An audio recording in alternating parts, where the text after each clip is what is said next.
Great. So it's great to see you all. Welcome everybody to this webinar. I'm Nadav from Blue and White Finance, and I'm here with Aaron, my partner in Blue and White Finance. Blue and White Finance is your hub in Israel for independent financial education and financial planning focused on young professionals. And I want to emphasize the independent part because Blue and White Finance, we don't take kickbacks or commissions for any products, platforms, service providers that we recommend. And that's because we really want to make sure that our clients and our students are trusting our advice. And that's true also with SimpleTax. So you'll see later on, we'll share in the chat a discount code that gives you a discount for the platform. You'll get a discount, but we don't get any kickbacks ourselves.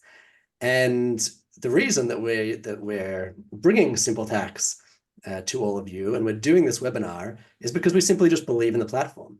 SimpleTax is unique in the way that it approaches filing US taxes and really makes everyone's life a lot easier and saves money. So we're going to hopefully focus on that as we go along.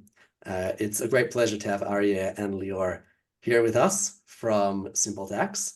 I myself was introduced to Arya when I was looking for a better solution for filing my wife's US taxes. My wife is American. We used to file with TurboTax, and it was extremely complicated working out which status to use and how to do the filing and how to get tax credits or income exclusion. And when I came to Arya, he had a look at my past filings and saw that we could have done it a bit differently and got us back a few $1,000s, even from previous years of filing. And since then, we've really been learning a lot about the platform, and I'm excited for you all to learn about it tonight. So without further ado, I'm going to hand over to Arya, and I'll be asking some questions as well as we go along. Thank you, Nadav. Thank you for the introduction, and thank you and Aaron for hosting this webinar this evening. It means a lot to us. Basically, me as an American living in Israel, who happens to be an accountant, but an Israeli accountant, I had nothing to do with US accounting, other than the fact that I had to file my own tax return. And when I first came to do so, I understood that there was no real good solution, that at my status at the time was just being an employed person living here in Israel. I had to pay 1,000+ shekel, and I'm talking about over 10 years ago, to pay something which I believed was, I was obligated to do so, but I wasn't getting any gain of it. I didn't have kids at the time that I was getting money for or anything else. And I was a captured client that was paying too much for something that I didn't even want. And when I started working on it and getting into it on my own, and then helping my brothers and cousins and then neighbors and friends, I understood how the market was simply not built for us as Americans living outside the US. And step by step, I started building this, not the platform itself. I built my own practice, and then I was always trying to emphasize on the efficiency, on time saving, and just, having us bring the added value and not just copy pasting your name or social security number, which you could probably do better than I can. And thank God, here we are, 7 years after I started and 3 years after SimpleTax was established. And I feel we're in the right direction. I feel that we're giving here a good solution for what the gap for the market gap that currently is, and hopefully we'll continue to improve. And what we want to do this evening is actually try to combine two things. Number one, we want to show how the system itself works, how simple it is to fill out a tax return with SimpleTax, but we want to do so while touching some important topics that are relevant for for Americans living in Israel. And so the way to do so, we're actually going to be sharing a pre-recorded process of filling out a user on the website. So you could all see that as it's running through. And Nadav and I will have a bit of a conversation on relevant topics as we touch them while going through that video that we're going to be sharing. So without further ado, as Nadav said, let's start with sharing it, and then we could move on from there.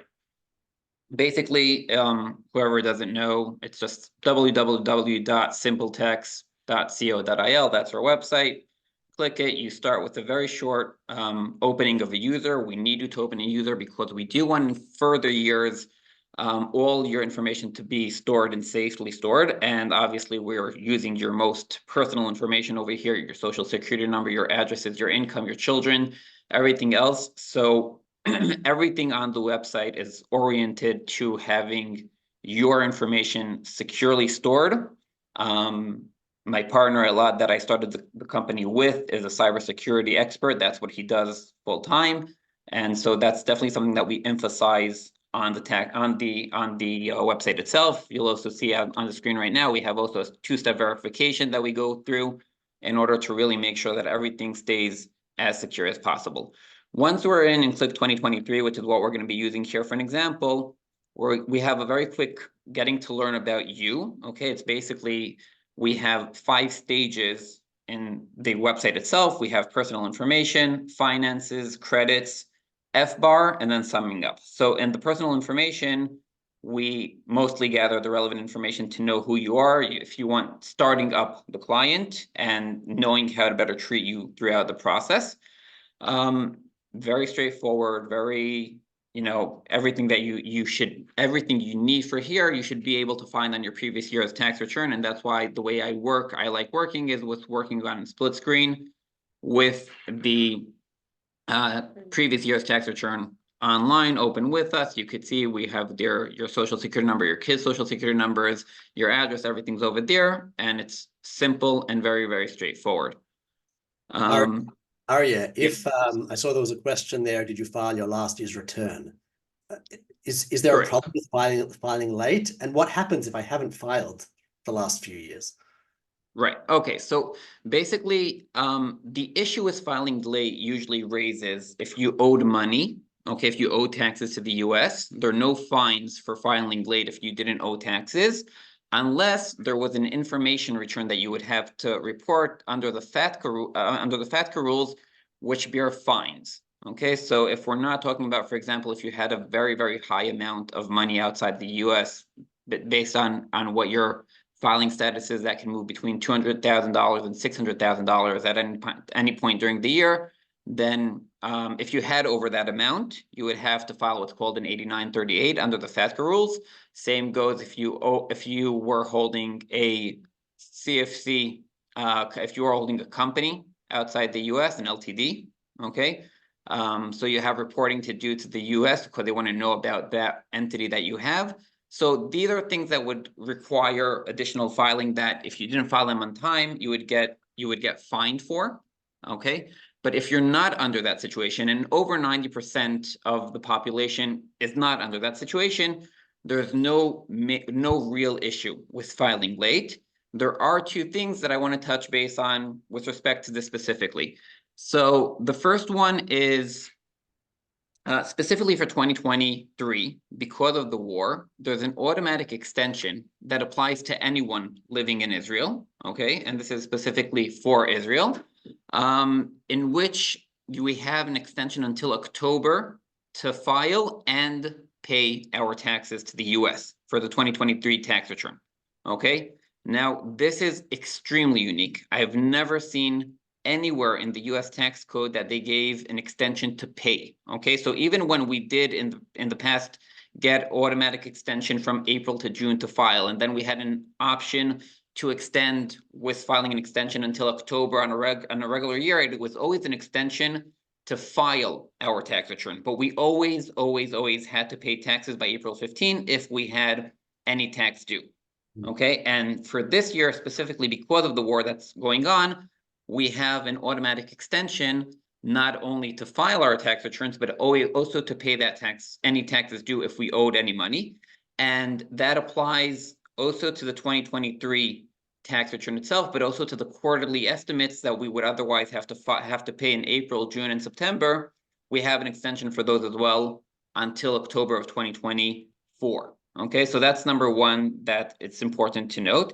And the second thing that's relevant for extensions and for filing on time, if we have children that we did not have a social security number for them on time, we cannot claim them as dependents in our tax return, and we cannot get refunds for them as child tax credits, COVID for the relevant years, and so on. Which is a lot of money.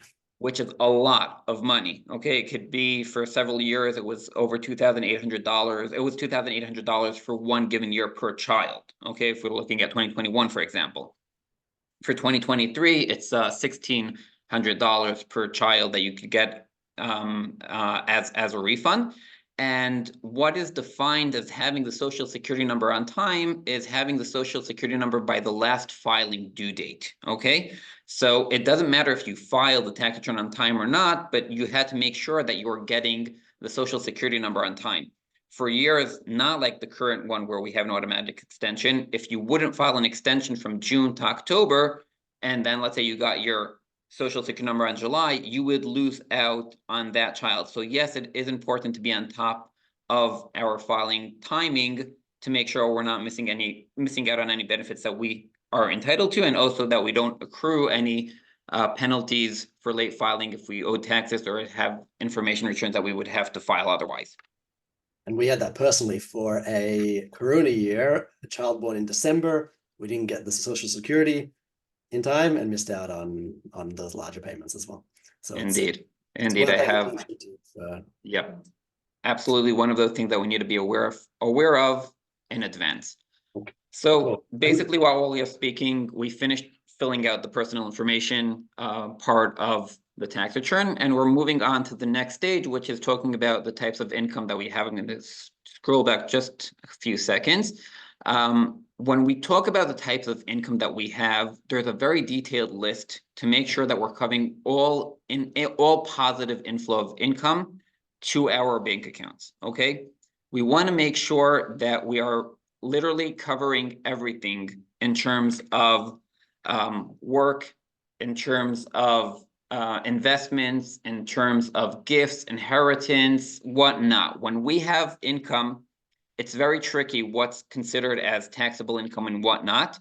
So at SimpleTax, in order to make sure that no mistakes are being done, we ask you to give us a full disclosure of every type of income that you had. And then obviously later on, we'll analyze each and every type of income and tell you if it's taxable income, if it has any exclusions that we could use in Israel, if there are any treaty benefits that we could use in order to not pay taxes for them. There might be even things that will tell you, okay, thanks for letting us know that's not even reportable. We don't need to touch it. But in order for you to be able to feel comfortable that we covered everything, we're asking to give us the entire picture and we can move on from that. I'll just say that the showcase that's being demonstrated on the background, we took someone who has also a 106, meaning an employee, also an 867, a investment here in Israel, and also a 1099, an investment in a broker's account in the US. So we want to show a bit of a broader types of income, a variety of types of income, so you could see how to do different stuff, and you could see that indeed the process itself is not overcomplicated, and it's something that's easily done. Moving forward, after we have the income, we also check if there are any expenses or special credits that we should be aware of. We'll touch on that a bit later. But when we talk about bringing in the information, and Nadav was speaking earlier about using other software not Israeli based in order to prepare a tax return, one of the biggest issues is that when we get our Israeli documents, the 106, the 867, and so on, we get them in Hebrew and we get them in shekel. And we don't always know what exactly we want to take and how we need to do it and how it should be shown on the U.S. tax return, which is obviously in English and it is in dollars, not in shekels. And on the platform itself, we really walk you through step by step what exactly you should bring us, including pictures, including snapshots of relevant Israeli documents that you could see in red circles. This is what we're looking for. This is how we want you to put it in.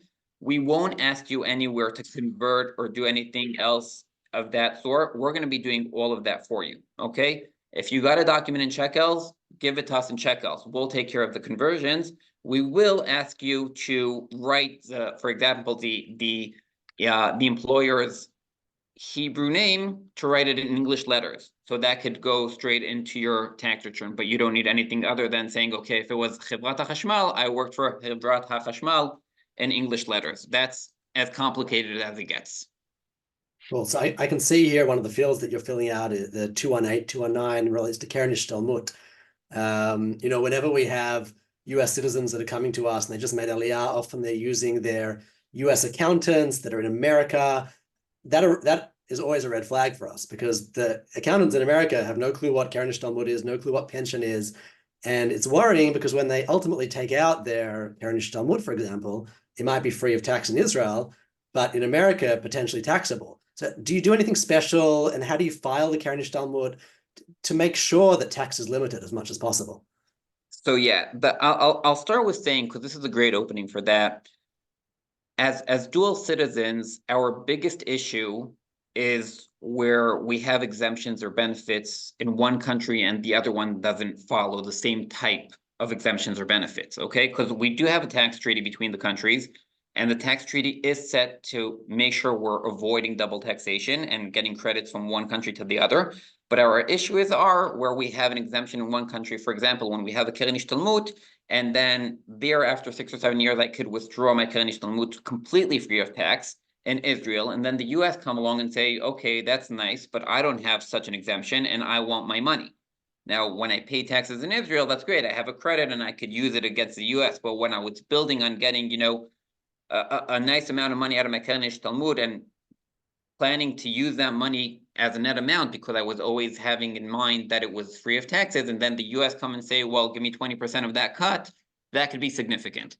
And what we try to do, and here we're also getting into a little topic that I'm not going to dive too deep into to not tire all our audience, but in general, there are a lot of interpretations of how exactly the 106 form or the Israeli income form should be read. Okay, how each field should be treated and whatnot. So in order to try to simplify things, because that's what we try to do here, we set a base way that we work with, and then afterwards we checked if that would bring us to the best case scenario, and otherwise we would change it. And to explain just a bit more, as a general case, what we do is we take all the salary, the gross salary, because that's a given. There's no discussion of that. That's subject to tax.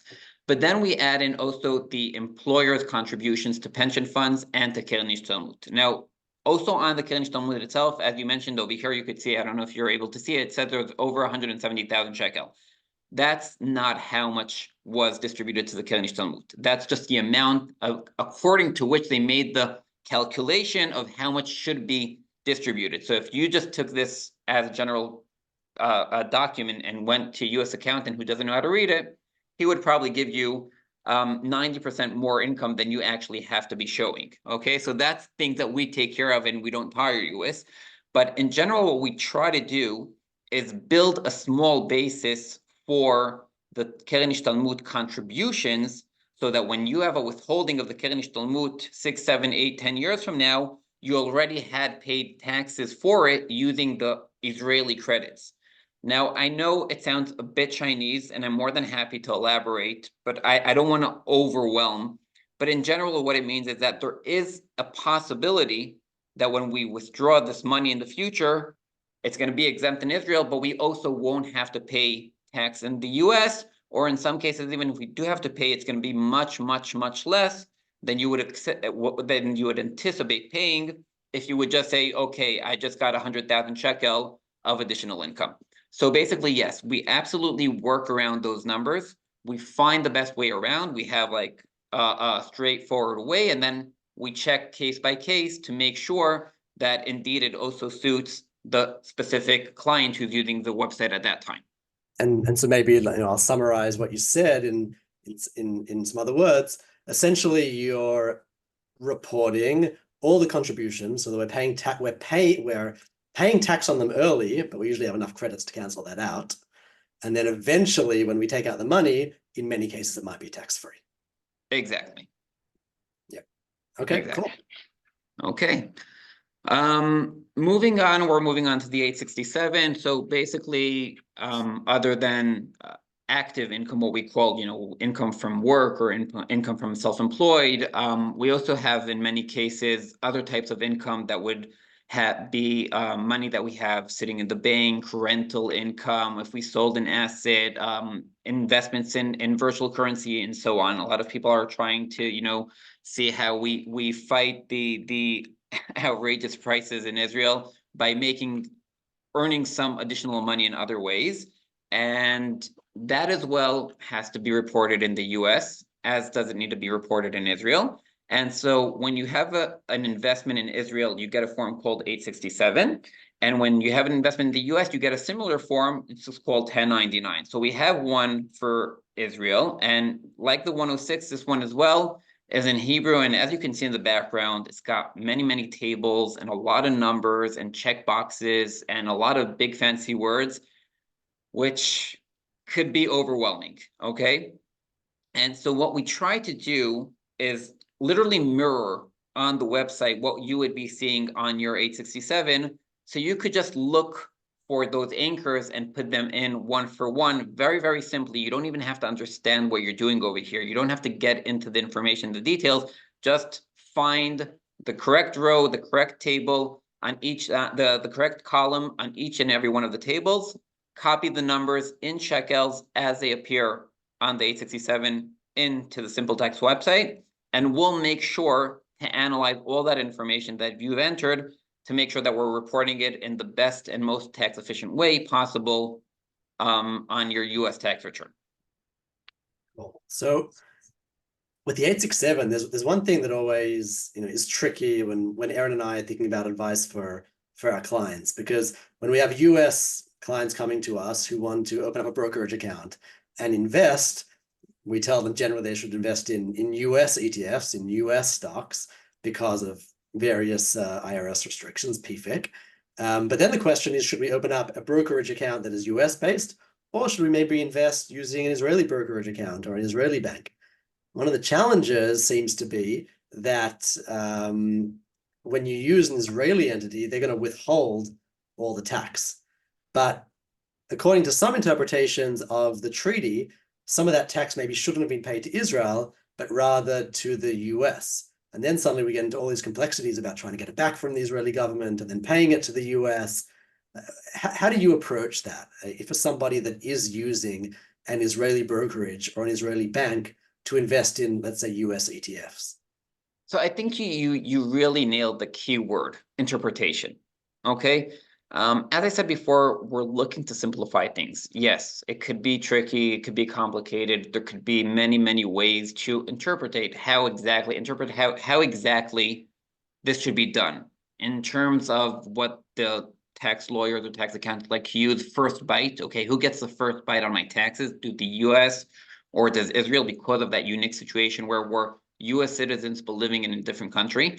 And one of the broader interpretations for the tax treaty itself, without getting into specific articles, is that because the US is the one that's out of the ordinary over here, okay, most countries in the world, they tax you based on residency. And the US is the one that's out of place over here and it's taxing you even though you didn't live there, you didn't generate any money over there, you didn't work over there, you didn't benefit from any of the US, infrastructure or anything else over there. So the tax treaty itself gives, again, this is an interpretation, but gives the responsibility to the US to make sure that we're not taxed double, okay? It means that they're entitled to whatever taxes that they're entitled, and Israel is entitled as well. But if there are any misunderstandings or places where it's not completely sure who should be getting the first bite and whatnot, that the US are the ones who have the responsibility to be the more, the one who makes sure that we're not paying twice. Now, taking this interpretation says, okay, yeah, well, Israel wants to tax me for these US ETFs because I live in Israel and I reside in Israel. And then, and it's also, we're talking about an Israeli bank account. And on the other hand, the US are saying, well, you're a US citizen, but this is also US ETFs, and we're the ones who's supposed to get first bite. Our interpretation is, if you want to go simple and have good grounds to do what you're doing, obviously we're not talking about anything that's illegal, that's not something that's on the table, let Israel enjoy the taxes, come to the US and say, I've already paid taxes for this in my resident country, and I'm going to take a credit against the US. Now, one more thing that helps us feel more comfortable with this position is the fact that the number of tax returns that are actually audited is so incredibly low that if you're not asked about this specifically within 3 years, it's gone and they can't touch it anymore. So if you're not asked about it, which is most likely what's going to happen, you're fine. You paid all the taxes you needed to. You just paid in one country and credited the other, and you move forward with your life. If by any chance you are asked about it, you didn't do anything illegal. You worked based on the tax treaty. And worst case scenario would be that the US would come and say, well, we're not willing to accept this interpretation. So no fines or anything because you had something to rely on. But yes, pay us the money now and then go ask Israel to refund you for it. But I wouldn't, to start with, okay, I'm going to ask Israel for a refund, go pay the US, but wait, I need to pay the US first in order to be able to ask for the refund. And yeah, it's completely crazy. So that I will, simplifies a lot when you're using the platform. yeah. I will say one thing that's important to note. If you want to be 100% by the book, to the dot, by the letter, the right way to do it would prepare both Israeli and US tax returns at the same time without filing any one of them. Okay, finding the bottom line for each and every one of Israel and the US, seeing how much money you owe the US, seeing how much money you owe Israel, figuring out the first bite between the two countries. This is the place to say, when you're talking about interest for taxes on a US ETF that distributed dividends, for example, it's not that I have a set number of how much taxes I owe. That would be based on how much your other income was for the year and what your filing status is and how much deductions you had and whatnot. So it's not that I could say. It's a very good point for people living here because Israeli dividend taxation is a fixed, in most cases, fixed 25%. A lot of people don't realize that it's so much more complicated in the US. Exactly. So if I were in a position where I could say, okay, I got $1,000, I know I need to pay $250 to the US, that, I might have approached differently. But the fact is that I don't even know how much taxes I owe the US for those $1,000 means I can't even file it before I finish my tax return in Israel to get final numbers. And that's why I'm saying, yeah, I mean, if you want to be diligent all the way, yeah, that would be the right way to go. I personally feel it's completely overkilling it. I'm not talking about situations where we have $1 million investments. I'm talking about I have a few $1,000s. I want to invest it. I don't want my money just to be wasted. For that to go crazy about accountants and working and whatnot, I feel is completely out of place, and I feel really comfortable with the position we have.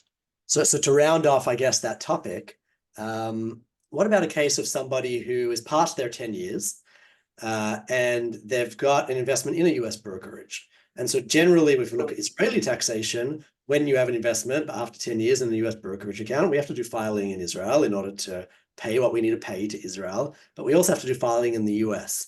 And that can sometimes be an annoying juggle for clients. Sometimes they'll go to an expensive accounting firm that has both Israel and the US to get around that. How would they deal with that if they're using SimpleTax? So the straightforward answer would be I would do the same as having the 867, because again, Israel does have a right to tax also the US income, even though it was generated in the US. And so I would always recommend doing the Israeli tax return first, paying whatever tax you have to pay in Israel.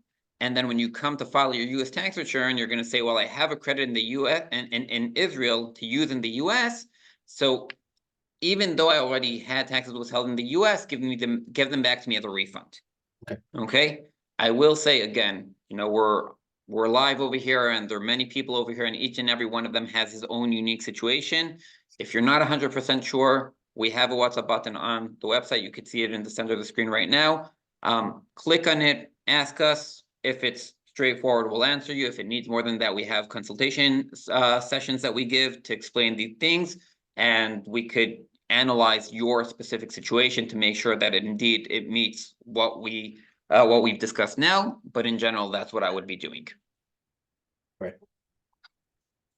All right, so moving on, after we've done D867, we're now jumping on to 1099, which, as we said, is similar in nature to the 867. But in order to try and simplify things, obviously the US made everything more complicated because that's the way What they is the work. 1099? Maybe just clarify what the 1099 is. Okay, so as we said before, the 1099 is similar to the 867. It's a statement you get from your US bank account from your broker in the US, which has details of all the income you generated in that account throughout the tax year. So in Israel, you have the 867, which is one long form, and it has sections inside it.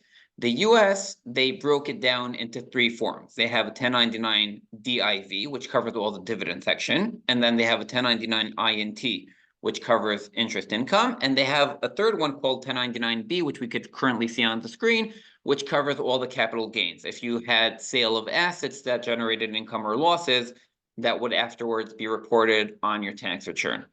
I would like to point out over here that in Israel, we have something called revachon. Straightforward. You purchased something, you sold it, you generated profit, you pay 25%. Game over. In the US, completely different. We have short-term and then we have long-term. We have basis, yes, reported to the IRS, basis not reported to the IRS. And we even have in broker accounts a section of, we're not sure if this was reported to the IRS or not, even though you're the broker and you're supposed to know. So whereas in Israel, usually the 867 section would be closed in one small table, in the US, it will go on and on and on for pages. What we do is, and we do this based on an actual guidance that the IRS has issued. When we have 1099s that we got from our brokers, we're entitled to aggregate the final numbers of how much were sold, how many assets were sold, how many investments were sold throughout the year, what the bottom line of the total cost of those assets was, and put that as a number for calculating the overall profit that we had from those assets. But we have to break it down into short-term investments and long-term investments. And within those short and long terms, short terms that were reported versus not reported, and long terms reported, not reported. But at the end of the day, worst case scenario, we'll usually have not more than 4 lines for doing all of them. And in most cases, it's usually just 1 or 2, versus a situation where we'd have to run through hundreds and maybe even thousands of transactions that our broker did on our behalf throughout the year. So it definitely simplifies the entire process, makes everything much easier to work with, and also much easier to handle at the end of the day. Cool.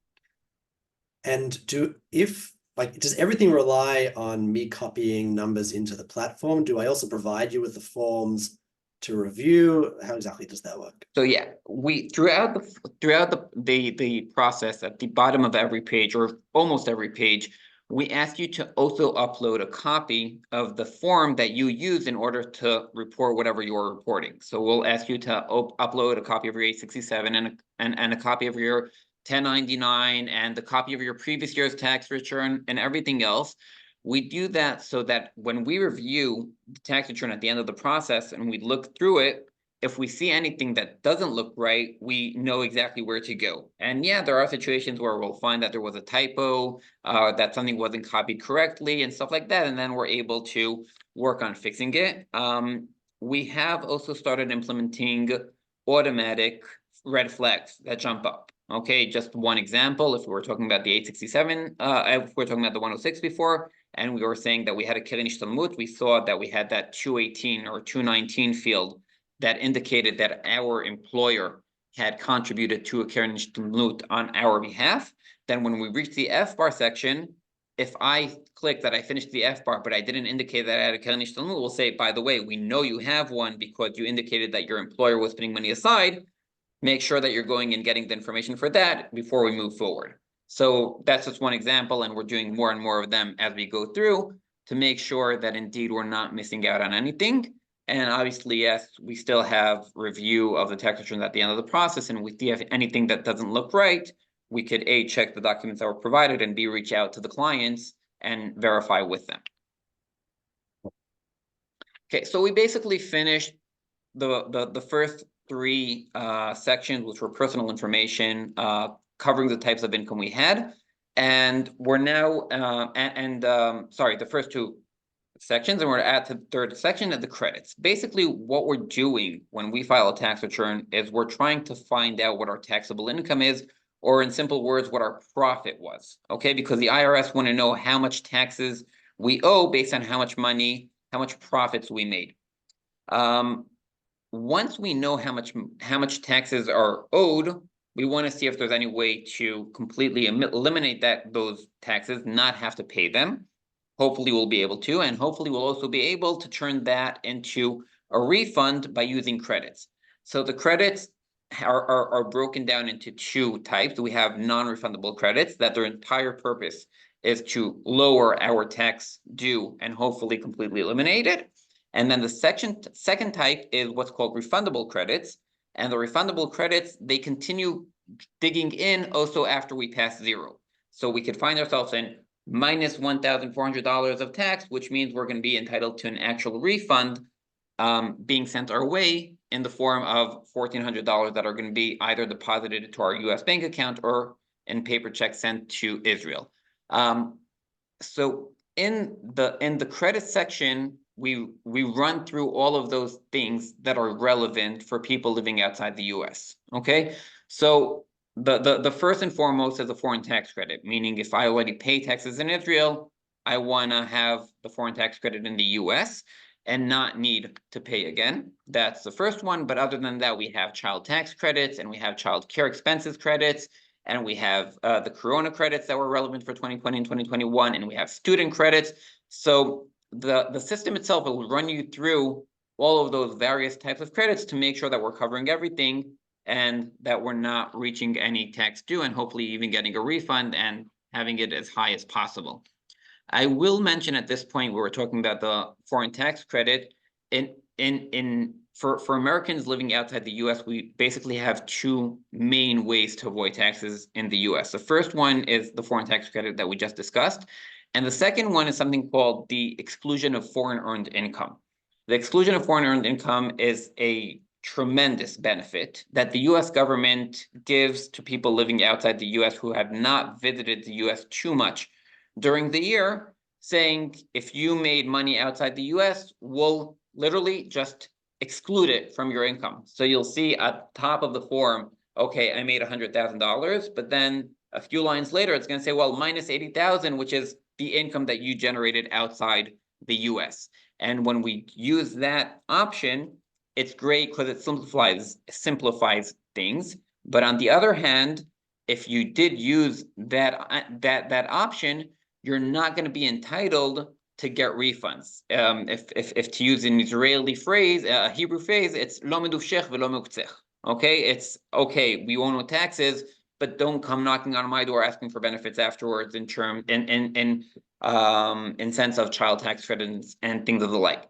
So the system itself is gonna try to decide what is gonna determine basically what your best filing status is and what your best credit or exclusion route would be based on would I be able to get a credit that I'm otherwise forfeiting if I didn't go using that route. And so the system is built to do it on its own, and it knows how to find it and knows how to ask all the relevant questions. So that's nothing you need to be worried about, just something you should know that's being covered. Yeah, that was as I mentioned, it was the hardest part when, using TurboTax and trying to work out which approach to take, and that'll completely change the way that the reporting is done. It's to have that done automatically is a big difference. Yep. Okay, basically after we finish the credits, we've completely finished the tax return or the financial side of the tax return itself. But as citizens of the US living abroad, we have another reporting obligation, which is called the FBAR. I'm pretty sure most of the people on the webinar with us today have heard of it and have suffered from it in the past. But in general, and very high level, it's reporting of financial accounts we have outside the US if we had over $10,000 in total at any given moment during the year that we're reporting. So a financial account can include your bank account, your pension fund, your Keren Ishtalmut, a provident fund, if God forbid you had one of those by mistake, and any other type of financial account that you held outside the US and that you're required to report. We make it very simple. We take only the information we need. We also explain where to get it and how to find it, and just bring it in. You'll see we also built a database with most of the financial institutions in Israel. So you'll be able, and you'll see it on the screen in a second, you'll be able to just type a few letters out of the name of the financial institution that your bank is held in, for example, and it's going to already fill in all the address and the other things. So for example, you could see here, the First International Bank, I just click on it and it's going to fill out underneath. Once I put in which branch it is, it's going to fill out underneath the branch's address and so on. So also over here, something that is very, very annoying and tiring, we're constantly looking for ways to make it easier. And you'll see also a button on the bottom that if, for example, my Keren Ishtalmut and my pension were held both in Migdal or both in the Phoenix at the same place, so if I filled out the information for one of them, I don't have to do that again. I would just have the duplicate button on the bottom for you to put in any additional account you had at the same institution, and then all you need to do is choose for the first one, the pension, and the second one, that's a Keren Ishtalmut. For each one of them, put in the proper account number and then the maximum amount, and you're done with that. So that's in general about the FBAR. One thing that I would want to emphasize when we're talking about the FBAR, yes, the FBAR is annoying. And yes, we've been frightened about the FBAR for years, that they're fined, and if you don't file it, it's horrible and terrible, and it's all true. However, to date, we've not really seen fines being applied for not filing FBAR on time. I'm not saying that to say that you shouldn't file your FBAR. I'm saying that it's true that it's scary, but that's not my biggest concern. There's a bigger concern, and it's called the FATCA reporting. We touched it very slightly at the beginning of the webinar when we were talking about filing late. The FATCA is basically the US wanting to gather information that's not the tax return itself about its US citizens' assets outside the US. And the 8938 is the form that you have to file out for FATCA, which is very, very similar to the FBAR, but it's on steroids. Okay, so if the FBAR, the threshold is $10,000, for the 8938, the threshold starts at $200,000. Okay, they're not going to check each and every one of us like we do with the FBAR. It's only if you have a more significant amount of assets, of financial assets outside the US. However, if you didn't file an 8938 on time, there are fines, and these fines are actually applied. Okay, we have clients who've actually got a letter demanding $25,000 as a fine for just not reporting something that they had to. There was no tax due. They didn't miss out any tax payments. So we do have an option on the website to say I filled out the FBAR on my own and skip this section. Our recommendation is still fill out the information over here to be sure that you're not required to file an 8938 and then missing out on an obligation that you have. And also, we do it for free. We don't charge more for the FBAR for whoever does a tax return with us. And the information is going to be stored for next year. So it's going to simplify the process for next year as well. Really a warm tip from us, fill out the FBAR section. Also, if you're not required to file it, you could at the end of the process say, I did this already, don't click file, but be sure that you're putting in the information. And that's basically it. Yes. You've kind of shown what it looks like to put in all the information. What happens next year after kind of, I've already put in all my personal information. Does it save it all? Yes, absolutely. And that's one of the reasons that we've been putting such a big emphasis on the security of the information, because we want to store the information. We want to keep it so we're able to make your life much, much simpler next year. And we can't do that if we don't have top-notch security set in place. But after we put that aside and you can know that your information is being safely secured, What happens next year is when you come into the tax return, it's going to say, okay, I know you from next year. I already have your name, your social security number, your birthday, the names of your children, your address, if you're married, and if your wife is American or not, your employer's name. Okay, like even to that extent, what his tiknikuim is and what his address is, all of that process is already saved, it's already stored, and it's presented to you on the website. Now, we will ask you to skim over it just to make sure nothing changed. But other than that, it means that the entire 10 minutes of this webinar where we are showing how you're filling out personal information and your employer's name, that's already done. So 2 minutes after you started, you're already going to find yourself filling in the actual financial information from your 106, from the 867. And 2 minutes later, you're already going to be at the FBAR section. And there as well, all your bank accounts information and your pensions and Keren Ishtalmut, and all of that is going to be already stored. All you need to do is add in your highest amount for the current year and indicate if it was closed during that year, so we know if yes or not to update it for the following year.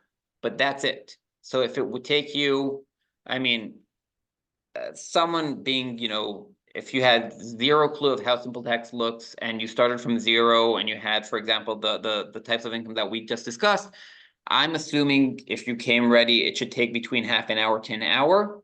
The second year shouldn't take more than 15 minutes. Okay. And so, yeah, it's absolutely aimed at making everything simple, making it easier. I could even tell you that no promises, we're working on technology that will be able to even read out your documents, so you won't even have to take out the information from there. We still have some work to do on that, so it's not something that's going to be presented in the near future, but it is something that's under process. And so, yeah, we're always working on trying to improve the process to make it as really simple as possible. Right. I mean, I've got one more question maybe before we open up to the audience. Sure. Probably So just before that, because we Yeah. literally have like a few seconds left for the website itself, just so you know how you finish up. Once we finish the FBAR section, we have a few technical questions that we need to run through. It's not a lot. It's like 5 or 6 questions at most. Some of them are meant to make sure that your identification is indeed you are the person you say you are. Some of them are asking if you have a bank account in order to get a refund, or if you want your taxes, if you owe taxes, paid directly out of your bank account. But that's basically it. So you can see over here, we have these last 5, 6 questions. And what happens after you fill them out, sorry, what happens after you fill them out, you click continue, and you're on a summary page telling you exactly what happens next. We, after we pay for the service itself, we have a automatically generated template of the tax return being presented right away. I'll stop the share right now so we could already discuss other matters. But you have a template of the tax return already displayed on site. You could review it, see if you have any comments. If not, it's sent on to our end to also review it. It takes us usually around a week to get each and every tax return. When it's busy season, it could take 2 weeks, but usually we try not having more than 7 to 10 days, and hopefully 7 days for us to work on your tax return. If we have any questions, great, we'll let you know. But otherwise, you already are able to sign on the website itself that we could file on your behalf. And that's it. We do the electronic filing for you. We'd let you know that it was filed. We'd let you know that it was accepted. We'd let you know when we expect your refund to be sent to you, and we track to see that the refund indeed was sent. So all of that happens on the website, and you get notifications as the process goes. Very cool. Great. So yeah, my last question. The large majority of employees, anyone here on the call that's an employee in Israel, probably will end up owing tax to the US. But the population that really suffers from this whole arrangement are Atzmaim, because they need to pay the Social Security, the self-employment tax, and often that can be a significant portion of their take-home income. And so there are all sorts of solutions Atzmaim try to find. Should they use a payroll company? Should they open up their own company in Israel? Should they structure in some kind of different way? Is SimpleTax able to provide guidance on that? How can SimpleTax help Atzmaim minimize their obligation? Okay, so we have two options. We have current clients of SimpleTax that we're already privy to their information and we know exactly what their status is. And then we have people who reach out to us who want to know what to do. At the end of the day, the answer would be the same. We have to understand specifically what your situation is. So if you just WhatsApp me, what should I do? Should I open an LTD? I can't answer because we really need to understand your specific circumstances. It's not just a question. It's usually a question of money, obviously, how much money you intend to make. But it's not only a question of how much money you're making, it's how much you're profiting. Okay. So if you're someone who opened an LTD just in order to provide services through it and you don't have much expenses, that's one situation. But if you're someone who has inventory, that's another situation. If you're someone who works from home and you have expenses such as rental and stuff like that, that you would be able to otherwise include on your tax return, that would be great. You wouldn't want to forfeit that if you work, out of, you own a house and you're not paying a mortgage and you don't have these additional expenses. So that's not something to take into account. All these things at the end of the day will influence how exactly we would recommend structuring your business in the most tax efficient way, taking into account both the Israeli and the US side of things.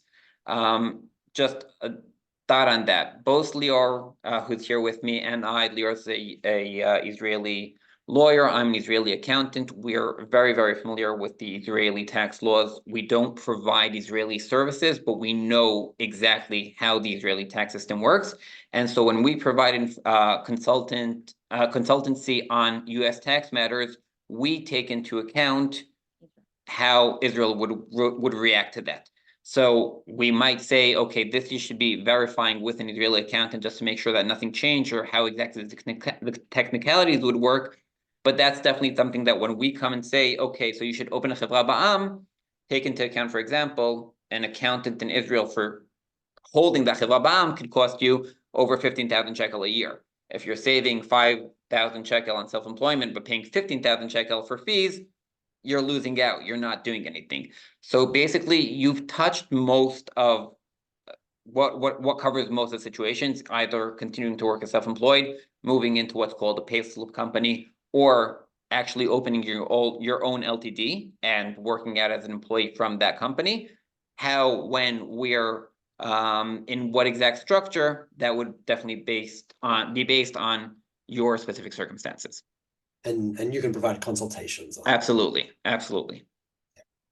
Okay, cool. So should we open up to maybe a few questions? Sure. Great. So, I mean, Lior, Aaron, were there questions that you want to bring forward before we kind of take verbal questions?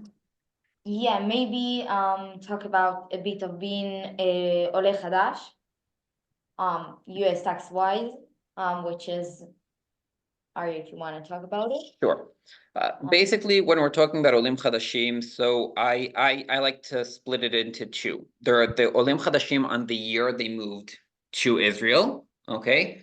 And then there's the 10-year exemption that we have in Israel afterwards. So obviously, the more tricky part is that year of moving, okay? So part of the year I lived in the US, part of the year I lived in Israel, part of the year my income was from a W-2, and part of my year from a 106. A lot of things that we spoke, for example, about the exclusion of foreign earned income on 2555. If you moved to Israel only after February or March, you're no longer entitled to that for that specific year. So all these things are things that need to be considered. And the what we were talking about earlier about the first bite and the responsibility of the US to make sure you're not paying double taxation, that wouldn't apply for the time that you are physically in the US working for a US company and so on. So that year of making Aliyah is a bit more complicated, and we would definitely suggest reaching out, having a short sit down to understand your exact situation, who you're working for, where you expect getting your money from, what way you're going to be getting your income, and so on. And also us trying to simplify and clarify how things would work now that you're living in Israel and under two tax authorities. So that's for the first year of making Aliyah. Okay, that's definitely not something that could be covered, in one shop fits all. Okay, one suit fits all for everyone. Yeah. We do have questions on the website saying, when did you make Aliyah?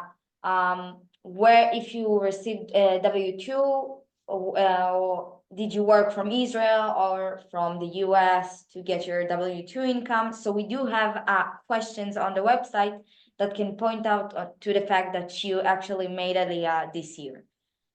So don't worry about it. You do have to report all your income regardless to where you were an Ole Hadash or not an Ole Hadash in Israel, in the US. That's, I believe, the second part you want to talk about. Right. So the second part is what happens for the next following 9 years. After the first year, as we said, was a complicated one. The next following 9 years, Israel has outstanding exemptions for Olim Chadashim, for passive income that you had outside the US, for active income. If you worked physically outside the US, the current exemption is both on reporting and on tax payments. They're currently trying to change that you will still have to report in Israel, but they're still keeping the exemption, at least for now, for the money that you're going to be earning and not having to pay taxes for that in Israel. And it's definitely something to take into account, okay? Because if we were talking about earlier about the fact that at the end of the day, our issues arise when you have an exemption in one country and not in the other. If I have all my passive income, for example, outside of Israel, and I'm exempt in Israel completely, then I could in total enjoy those benefits and not worry how Israel's going to react to that afterwards. So I'm gonna say for most people, it doesn't really make a very big difference. We don't usually have, hundreds of thousands of dollars staying in the US after we made Aliyah. But if that is your situation, there's definitely a lot of room for planning and how to properly make sure that you're benefiting for that exemption that you're getting in Israel for being an Ole Hadash.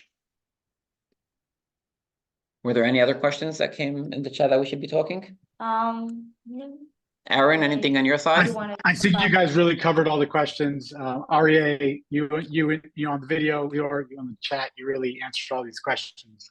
Really went through everything. So I just want to thank both of you guys, Nadav, for all the questions that you came in, and everybody for coming.